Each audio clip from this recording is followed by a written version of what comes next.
છોટાઉદેપુરમાં પતંગની દોરીથી બાઇક ચાલકનું મૃત્યુ થઈ ગયું। ગળામાં પતંગનો દોરો આવી જતા ગંભીર રીતે ઇજાગ્રસ્ત થયો। હોસ્પિટલમાં સારવાર દરમિયાન મૃત્યુ થઈ ગયું। બાઇક ચાલક જગદીશભાઈ તરબડા બોડેલીથી ડભોઈ તરફ જઈ રહ્યા હતા। ગળાના ભાગે લટકતો દોરો ફસાતા ગંભીર રીતે ઇજાગ્રસ્ત થતા રસ્તા પર પટકાયા। બોડેલીના અલીપુરા 4 રસ્તા પાસેથી પસાર થતા આ દુર્ઘટના સર્જાઈ।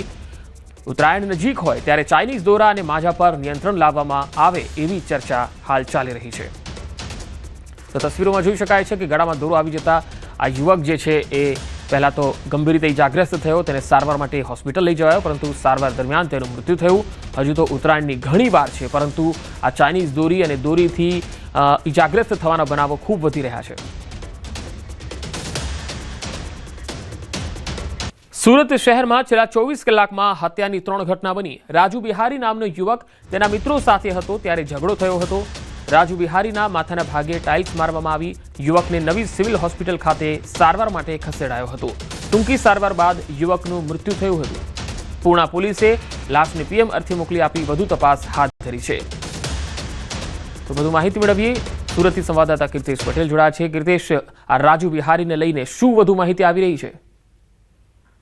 બિલકુલ, સુરતમાં બીજે દિવસે ત્રીજી હત્યાની ઘટના સામે આવી છે। ખાસ કરીને સુરતના પૂના વિસ્તારમાં રાજુ બિહારી નામના વ્યક્તિની હત્યા થઈ છે। રાજુ બિહારી માથાના ભાગે ટાઇલ્સ મારી તેની હત્યા કરવામાં આવી છે। યુવકને સારવાર અર્થે હોસ્પિટલ ખસેડવામાં આવ્યો, ત્યાં ટૂંકી સારવાર બાદ તેનું મોત થયું છે। ખાસ કરીને પૂના પોલીસે આ મામલે ગુનો દાખલ કરી તપાસ શરૂ કરી છે। પણ કહી શકાય કે 2 દિવસમાં ત્રીજી હત્યાની ઘટના સામે આવી છે, ત્યારે અસામાજિક તત્વોનો આતંક કેવી રીતે છે અને અસામાજિક તત્વો પોતાની સામે રહેલા દુશ્મનોને મારવા માટે ખુલ્લે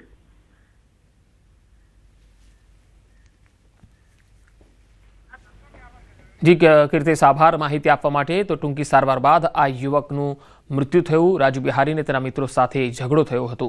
શહેરમાં કાયદો વ્યવસ્થાની સ્થિતિને લઈને હાલ પરિસ્થિતિ કેવી છે આ બનાવ પરથી સમજી શકાય છે। વધુ એક બનાવ સુરતના મહુવાનો છે, જ્યાં મહુવામાં લવ જેહાદની ઘટના બનતા ખળભળાટ મચી ગયો। ફૈઝાન નામના શખ્સ પર ખોટું નામ ધારણ કર્યાનો આરોપ છે। પ્રેમજાળમાં ફસાવી યુવતી સાથે શારીરિક સંબંધ બાંધ્યા, યુવતીને ગર્ભ રહી જતા ગર્ભપાત કરાવવા મજબૂર કરી યુવતીને જાનથી મારી નાખવાની ધમકી આપ્યાનો પણ દાવો થઈ રહ્યો છે। મૌલવી પાસે જઈ આરોપીએ યુવતી સાથે લગ્ન કર્યા। પોલીસે ફરિયાદના આધારે આરોપીની ધરપકડ કરી લીધી છે। યુવતીને જાનથી મારી નાખવાની ધમકી આપી હતી। પોલીસે ફરિયાદના આધારે આરોપીની ધરપકડ કરી છે। લવ જેહાદનો આ મામલો છે સુરતના મહુવામાં, જ્યાં લોકોમાં હવે ખળભળાટ મચી ગયો છે આ બનાવને લઈને, કારણ કે ફૈઝાન નામનો જે શખ્સ છે એણે ખોટું નામ ધારણ કરીને એક યુવતીને પોતાની પ્રેમજાળમાં ફસાવી અને તેની સાથે સંબંધો પણ રાખ્યા।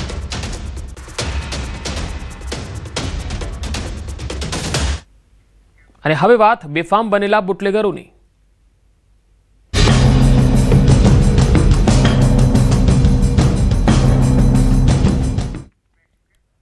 વડોદરાના સમા વિસ્તારમાં મહિલાઓનું ઘરની બહાર નીકળવું મુશ્કેલ બન્યું છે। સમામાં દારૂની હાટડીઓને કારણે ટ્રાફિક જામ થયો, લોકો ત્રાહિમામ પોકારી ગયા। મહિલાઓએ બુટલેગરની કરતૂતના પોસ્ટર બનાવ્યા। પોસ્ટર સાથે સૂત્રોચ્ચાર કરતી મહિલાઓએ પોલીસ સામે નારાજગી વ્યક્ત કરી। દારૂ પીવા કે લેવા આવતા નશાખોર વાહનો આડેધડ પાર્ક કરતા હોય છે। ઘણીવાર નશેડીઓ મહિલાઓને જોઈને અભદ્ર ટિપ્પણી કરે છે। આ પહેલા એક સ્થાનિક નાગરિકે શરાબના અડ્ડાનો વિડીયો બનાવીને વાયરલ કર્યો। પોલીસના દરોડા બાદ તુરંત વિદેશી શરાબનું વેચાણ શરૂ થઈ જતું હોય છે।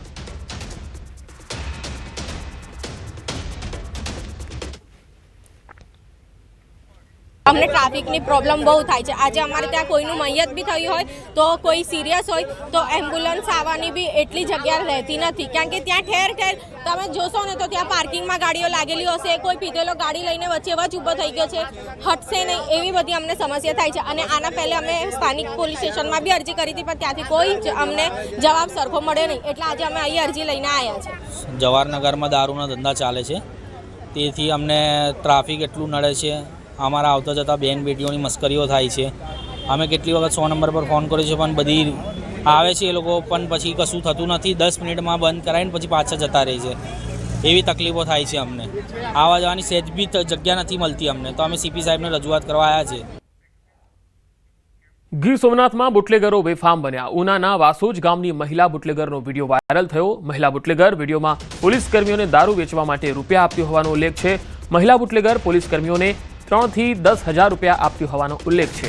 મહિલા બુટલેગર પાસેથી દર મહિનાની 20 તારીખે પોલીસ કર્મીઓ રૂપિયા લઈ જાય છે. દીવ ઉનાની ચેકપોસ્ટથી લઈ અને બીટ જમાદાર અને ડી સ્ટાફ સુધીના પોલીસ કર્મીઓ રૂપિયા લઈ જાય છે. વિડીયો ક્યારનો છે તે હાલ જાણવા મળ્યું નથી. વિડીયો સોશિયલ મીડિયામાં વાયરલ થતા ભારે ચકચાર મચી છે. ન્યૂઝ 18 ગુજરાતી વાયરલ વિડીયોની પુષ્ટિ નથી કરતી.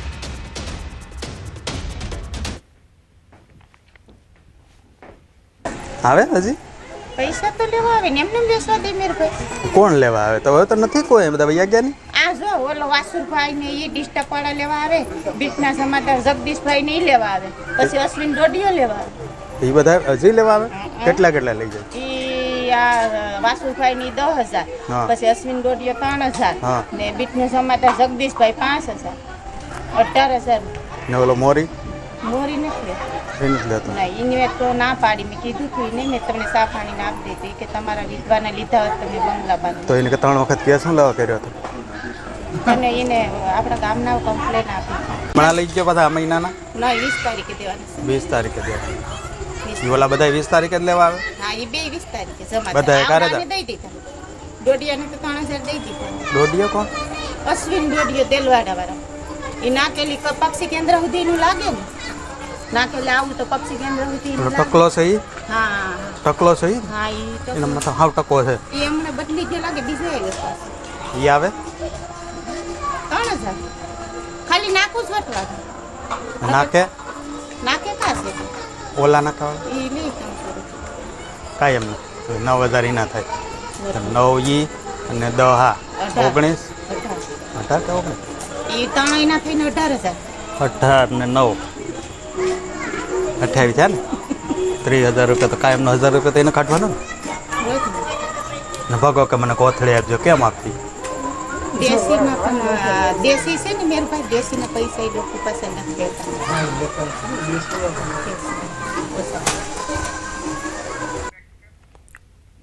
સુરતના કામરેજમાં આરએફઓ પર ફાયરિંગનો મામલો. આરોપી પતિના ઘરેથી 36 ગોળીઓ મળી. પોલીસે ઘરમાં તપાસ કરતા ગોળીઓ મળી. ઘરમાંથી નંબર વગરની કાર પણ મળી આવી. પતિએ 6 માસ પહેલા બનાવ્યો હતો હત્યાનો પ્લાન. ઈશ્વર ગોસ્વામીને હાઈ સ્પીડ બાઇક અપાવી. બંને આરોપી હાલ પોલીસ રિમાન્ડ પર છે.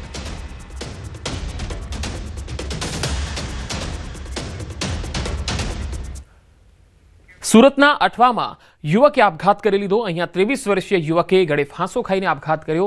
માર્ચ મહિનામાં યુવકના લગ્ન હતા. પરિવારે યુવતી સાથે ઝઘડો થયો હોય તેવી આશંકા વ્યક્ત કરી. છેલ્લા 3 વર્ષથી યુવક સુરતમાં રહેતો હતો. યુવક સુરતમાં મેટ્રોમાં ક્રેન ચલાવતો હતો. 1 बजे की घटना है। लंच करने आया था साइड पर से और चौक बाजार नानपुरा का वो मकईपुर के पास घटना है। क्या हुआ था? कुछ नहीं, ऐसे अपने गर्लफ्रेंड से बात कर रहा था। फिर उसके बाद में अपना इसका नाम क्या है? आबिद अली। ભાવનગરમાં માતા અને 2 બાળકોની હત્યાનો મામલો. પોલીસે એસીએફ શૈલેષ ખાંભલાની ધરપકડ કરી. આરોપી શૈલેષને આજે કોર્ટમાં રજૂ કરાશે. પોલીસ 14 દિવસના રિમાન્ડની કરશે માંગ. હત્યા કર્યા બાદ તે તળાજા કેમ ગયો? પૂછપરછમાં ચોંકાવનારા ખુલાસા થવાની સંભાવના છે. આરોપીએ પત્ની અને 2 સંતાનોની પણ હત્યા કરી. હત્યા કર્યા બાદ ત્રણેયને દાટી દીધા હતા.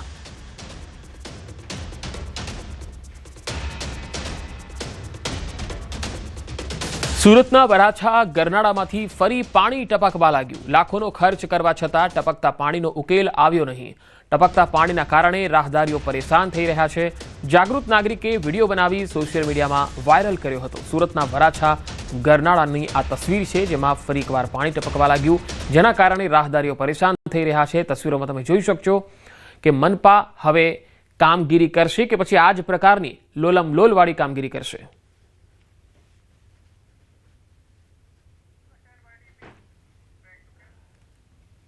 બનાસકાંઠાના અમીરગઢ તાલુકામાં વાલીઓએ બાળકોને શાળાએ ન મોકલી વિરોધ નોંધાવ્યો. અમીરગઢ તાલુકાના લોકોનો આરોપ છે કે જાતિના દાખલા માટે 1950ની સાલના પુરાવા માંગવામાં આવી રહ્યા છે, જેના કારણે વિદ્યાર્થીઓને હાલાકી પડે છે. દાખલાને કારણે પડતી મુશ્કેલી વર્ણવતા તારાભાઈનું કહેવું છે કે વર્ષ 2023માં તેના પુત્રને નોકરી મળી હતી, પરંતુ ડોક્યુમેન્ટ વેરિફિકેશનમાં 1950નો પુરાવો માંગતા જોઈનિંગ લેટર અટકી ગયો. તેની સાથે સાથે તેમણે પુત્ર માટે જોયેલા સપનાઓ અને ભવિષ્ય પણ અટકી ગયા. આવા અનેક વિદ્યાર્થીઓ છે જે ભણી ગણીને નોકરી તો મેળવે છે, પણ 1950ના પુરાવાના નામે તેઓની નોકરી અટકી જાય છે અને તેમના સપના અધૂરા રહે છે.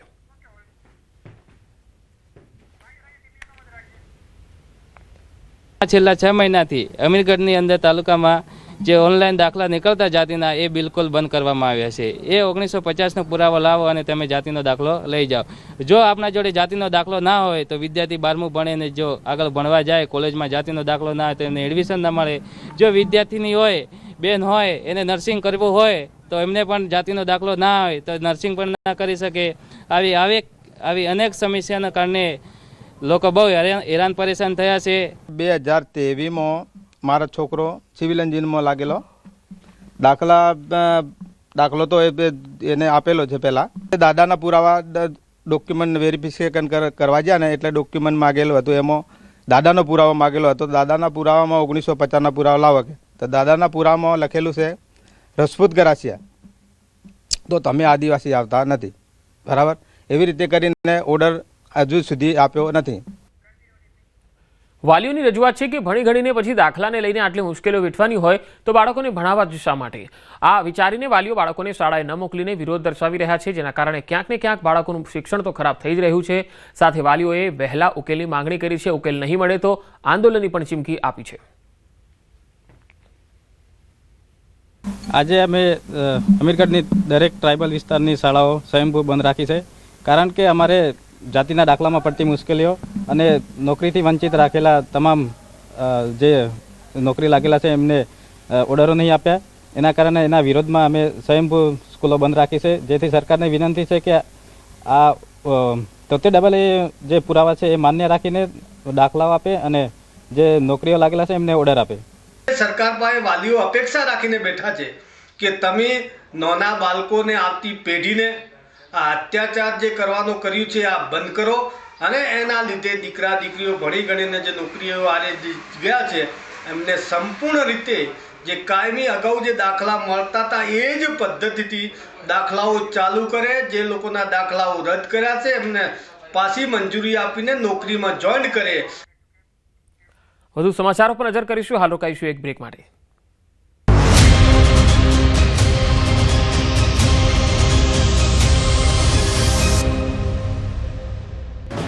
કડકડતી ઠંડીની ચિંતા કર્યા વગર ઠૂઠવાતા કંઈક આ રીતે દરરોજ ખાતર ડેપોની બહાર ખેડૂતોની લાઈન લાગે છે.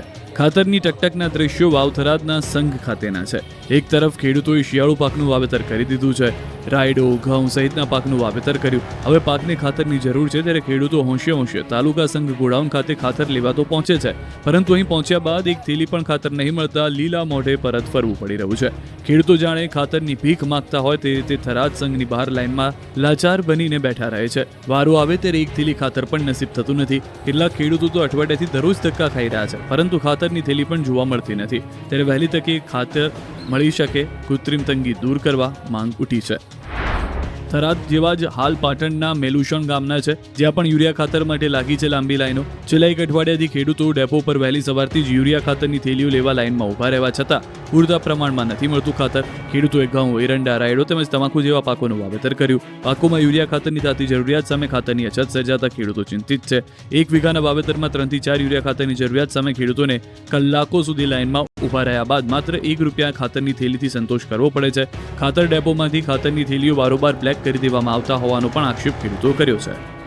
ગાંધીનગરમાં વહેલી સવારથી ચુસ્ત પોલીસ બંદોબસ્ત સાથે પાટનગર યોજના વિભાગની ટીમોએ સરકારી જમીન ઉપર વર્ષોથી ઊભા થયેલા ધાર્મિક સહિતના નાના મોટા દબાણો તોડવાની કામગીરી હાથ ધરી છે.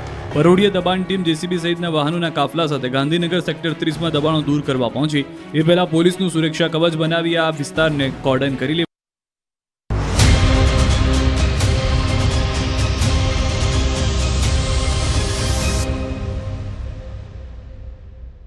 બાદ આગળ વાત કરીશું રાજકોટની. રાજકોટમાં જન્મ મરણ શાખાની બહાર અરજદારોની લાંબી કતારો જોવા મળે છે. હાલ BLO તરીકે જન્મ મરણ વિભાગના 6 જેટલા કર્મચારીઓને ફરજ સોંપાતા જન્મ મરણ શાખાની કામગીરી ટલ્લે ચડી છે. જન્મ મરણ શાખાના અધિકારીએ નિવેદન આપ્યું, દરરોજ 600 થી 700 જેટલા અરજદારો આવતા હોય છે, જેમાંથી 300 કરતાં વધુ અરજદારોને પાછા જવું પડે છે. લોગિનની કામગીરી વ્યક્તિ લોગિન હોવાથી અન્ય કોઈને સોંપી શકાતું નથી. તો જન્મ મરણ દાખલામાં ખાસ તો જે લોકો આવે છે રોજના કામકાજ માટે એમાં ખૂબ જ પરેશાની થઈ રહી છે. ખાસ શાખાની બહાર અરજદારોની લાંબી કતારો લાગે છે. દરરોજ 600 થી 700માંથી અડધા લોકો પાછા જાય છે. કામગીરી ટલ્લે ચડેલી છે અને ત્યાંના જે કર્મચારીઓ છે તેઓ પરેશાન પણ થઈ રહ્યા છે, કારણ કે તેમની અંદર જ સંકલનનો અભાવ છે અને 300 કરતાં વધુ અરજદારો પાછા જાય છે. લોગિનની કામગીરી જે છે એમાં ખાસ તો વ્યક્તિ લોગિન હોવાથી અન્ય કોઈને એ લોગિન સોંપી શકાય એમ નથી, જેથી બધા જ જે આવે છે અરજદારો એમની કામગીરી એક દિવસમાં પૂરી થઈ શકતી નથી. એટલે અડધા જે અરજદારો છે એ વિલામોએ પાછા જાય છે અને બીજે દિવસે સમય બગાડવા માટે અહીંયા પહોંચી જાય છે. આ બગાડ જે થઈ રહ્યો છે સમયનો, એના માટે આ નિષ્ઠુર તંત્ર જવાબદાર છે. અને આપણે વાત ડિજિટલ અને સ્માર્ટ સિટીની કરીએ છીએ, ડિજિટલ ઇન્ડિયાની વાતો કરીએ છીએ, પરંતુ અહીંયા લોગિન પછી કોઈને કામગીરી ન સોંપી શકાય એ પ્રકારની સિસ્ટમ અને એ પ્રકારની વ્યવસ્થાઓ ઊભી કરી છે, જેથી વ્યક્તિ ચાહે તો પણ સ્માર્ટ જ ના બની શકે. આ સ્માર્ટ સિટી રાજકોટની સ્થિતિ છે. હવે નાના સિટી, નાના શહેરો હોય એની તો સ્થિતિ કેવી હશે?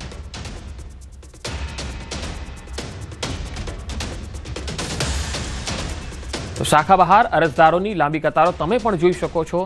જન્મ મરણ શાખાની બહાર લોકો સર્ટિફિકેટો માટે, કામકાજ માટે અહીંયા આવતા હોય છે, ત્યારે કેવી લાઈન છે. સવારથી જ લોકોને લાઈનમાં લાગવું પડે છે, અડધા લોકોને પાછા જતું રહેવું પડે છે. BLO તરીકેની કામગીરી જે છે એ સોંપવામાં આવવાના કારણે હવે અહીંયા કર્મચારીઓ છે એ જોવા મળતા નથી. હવે અરજદારોની તકલીફ ખૂબ વધી રહી છે અને અરજદારો લાંબી કતારોમાં ઊભા રહેવા મજબૂર છે.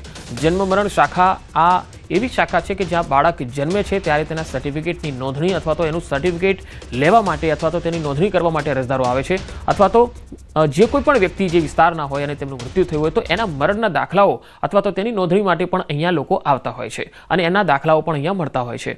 હવે આ જગ્યાએ કેટલી સંવેદનશીલ જગ્યા હોય છે જ્યાં લોકોને હેરાન પરેશાન ન થાય એનું ધ્યાન રાખવાની જગ્યાએ આ એવી શાખા બની ગઈ છે કે જ્યાં સૌથી વધારે લોકો હેરાન પરેશાન થાય એ પ્રકારની વ્યવસ્થા તંત્ર દ્વારા ઊભી કરવામાં આવી છે. અને અહીંયા કોઈ જોવાવાળું પણ નથી, કારણ કે તમામ મોરચે તમે જુઓ તો કોર્પોરેટર હોય, તાલુકા પંચાયત હોય, મહાનગરપાલિકા હોય, જિલ્લા પંચાયત હોય, ધારાસભ્ય હોય, સાંસદ હોય, બધી જ જગ્યાએ તમે જુઓ તો બધાને રજૂઆત તો તમામ જગ્યાએ થઈ શકે છે, એક પાર્ટી જ છે, છતાં પણ આ વ્યવસ્થામાં સુધારો નથી થઈ શક્યો.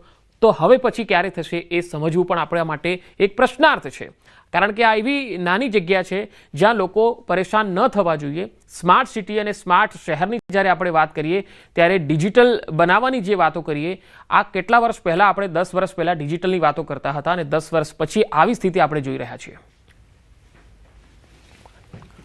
હાલ SIRની કામગીરી ચાલી રહી છે ને એમાં જન્મ મરણ શાખાના 6 જેટલા જે કર્મચારીઓ છે એમને મૂક્યા છે, ત્યારે કામગીરી છે તે ખોરંભે ચડી છે. અત્યારે જન્મ મરણના જે કામગીરી માટે આવતા લોકો છે તેમની લાંબી લાઈનો લાગી છે. હાલ જે રીતના જે છે વહેલી સવારથી કેટલાક અરજદારો અહીંયા આવ્યા છે અને હેરાન પરેશાન થઈ રહ્યા છે. સૌથી મહત્વની બાબત એ છે કે અહીંયા જે છે તેમને પોતા ભારે મુશ્કેલીનો સામનો કરવો પડી રહ્યો છે. દરરોજ 600 જેટલા જે છે અધિકારીઓ જે અરજદારો હોય છે તે આવતા હોય છે, એમાંથી 300 જેટલા અરજદારો પાછા જતા હોય છે. બેન, શું કહેશો, તમે ક્યારથી લાઈનમાં ઉભા છો? હું છેલ્લે 1 કલાક 1.5 કલાકથી ઊભો છું એ લાઈનમાં. જન્મ તારીખનો દાખલો અપડેટ કરવા માટે છું હતું. આધાર કાર્ડને અપડેટ કરવા માટે ગયા હતા તો એ કે તમે જન્મ તારીખમાં તમારું આખું નામ નથી કે એના માટે તમારે અહીંયા 1.5 કલાકથી હું લાઈનમાં ઊભી છું. અત્યારે મારું કોલેજ ખોટી થઈ છે, મારી મમ્મીને અત્યારે ઘરનું કામ બાકી છે, મારા ભાઈને મોડું થાય, બધું અત્યારે કામ બાકી છે ઘરે. અન્ય અરજદારો છે ભાઈ, ખાસ કરીને જે રીતના તમે ક્યારથી લાઈનમાં? અમે લગભગ 1.5 કલાક જેવો ટાઈમ થઈ ગયો છે. 1.5 કલાક સવારના અમે લાઈનમાં ઊભા છીએ. વારા પરથી વારા બધા અલગ અલગ પર્સન અંદર જાય છે. અમારી લાઈનમાં કઈ વાર વારો નથી આવ્યો. 11 વાગે પછી કાઉન્ટર ચાલુ થયું અને 2 લોકોને એ લોકો મોકલાવે છે. અમે સવારના લગભગ 10 વાગ્યાના લાઈનમાં ઊભા છે અહીંયા. જે રીતના અહીંયા જે છે અરજદારો છે તે મોટી સંખ્યામાં જોવા મળી રહ્યા છે. અલગ અલગ જગ્યાએથી અરજદારો આવતા હોય છે, તેઓને ભારે હાલાકીનો સામનો કરવો પડતો હોય છે. સૌથી મહત્વની બાબતની વાત કરવામાં આવે તો આ જે છે અરજદારો છે તે અહીં આવતા હોય છે. ઘણી વખત જ્યારે તેમનો વારો આવતો હોય છે ત્યારે અહીંયા સમય પૂરો થઈ જવાના કારણે તેમને ધક્કો થતો હોય છે. ખાસ કરીને દરરોજ 600 જેટલા જે છે અરજદારો આવતા હોય છે, એમાંથી 300 જેટલા અરજદારો છે તેમને ક્યાંક પાછું જોવાનું પડતું હોય છે. હાલ જે છે અહીંયા 6 જેટલા કર્મચારીઓ જે છે ગેરહાજર છે કે તેમની જે કામગીરી છે તે તેમના લોગિનની કામગીરી છે તે બીજા ક્યાંક નથી સોંપી શકાતી, એવી અનેક સમસ્યાઓ આવતી હોય છે અને એમના કારણે જ અહીંયા અરજદારો છે તેમને ભારે હાલાકીનો સામનો કરવો પડી રહ્યો છે.